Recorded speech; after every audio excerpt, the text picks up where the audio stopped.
అవసరానికి డబ్బులు తీసుకున్నందుకు పొలాన్ని ఆక్రమించుకున్నాడని బాధితుడు ఆలపాటి శ్రీనివాసరావు గుంటూరు ఎస్పీకి ఫిర్యాదు చేశారు.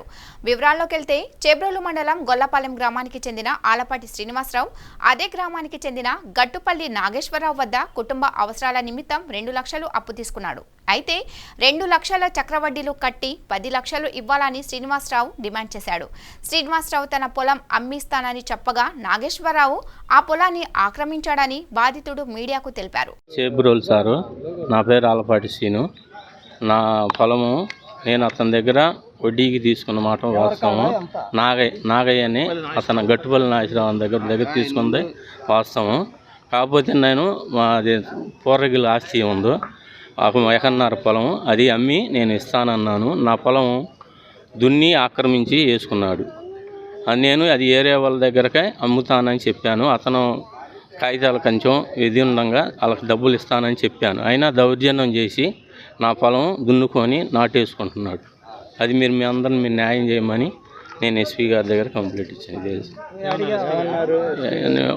స్టేషన్కి వెళ్ళి కాగితం ఇచ్చారు. ఆ కాగితాన్ని అక్కడ కలవమన్నారు. చేబ్రోలు స్టేషన్.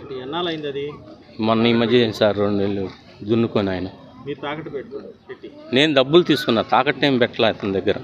అది డబ్బులు తీసుకున్నా. అది నేను తీసుకున్న కొంత అయితే ఇంక నోట్లు రాపించుకొని ఎక్స్ట్రా రాపించుకొని 10 లక్షలు ఇస్తేనే లేకపోతే నీ పొలం నేను వేసుకుంటానని నన్ను బెదిరించాడు.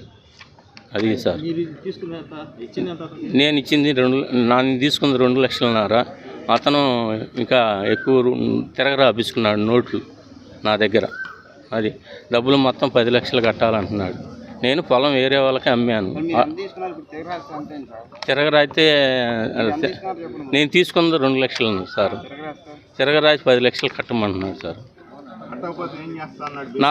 నన్ను బెదిరించాడు. నా పొలం కాడికి వెళ్తే నా పొలం నాది, నేను వేసుకుంటున్నాను, నువ్వు ఎవరికి చెప్పుకుంటావు, దిక్కుండోడికి చెప్పుకో సార్ అన్నాడు. ఆక్రమించుకుంటున్నాను వేసుకున్నాడు. నేను ఆల్రెడీ నేను ఏరే వాళ్ళకి అమ్మాను, మీకు డబ్బులు ఇచ్చేస్తానని అతనికి కూడా చెప్పా. అయినా నా మాట వినలా. అది ఉండయండి. అంతకుముందు ఏదో జరిగినాయి, కేసులు పెట్టుకున్నారు వాళ్ళు, ఏదో అమ్మాయిల గొడవలు అవన్నీ నాకు ఇది జరిగింది. నా కాడే ఉన్నాయి సార్.